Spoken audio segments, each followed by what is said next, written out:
Apil sa top 30 sa bar examinees ang estudyante gikan sa University of San Jose Recoletos dinhi sa Cebu City.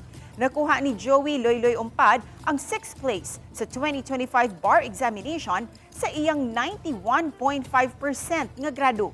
Kauban niya sa ikaunom nga ranking ang laing bar taker nga gikan sa Ateneo de Manila University. Si Umpad lakip sa 5,594 nga nakapasar sa 3-day examination nga gipahigayon sa 14 ka mga testing centers nationwide niadtong September 7, 10 ug 14. Gawas ni Umpad, nakapasar usab ang laing 62 ka mga bar takers nga gikan sa USJR. Ang USJR lakip sa top 5 performing law school sa Pilipinas ubos sa 51 to 100 first takers. Ang kinatibuk-ang nakapasar anaalang sa 48.98% sa 11,424 ka mga bar examinees. Sa February 6, himuon ang oath-taking sa mga bagong abogado nga ipahigayon sa Philippine Arena.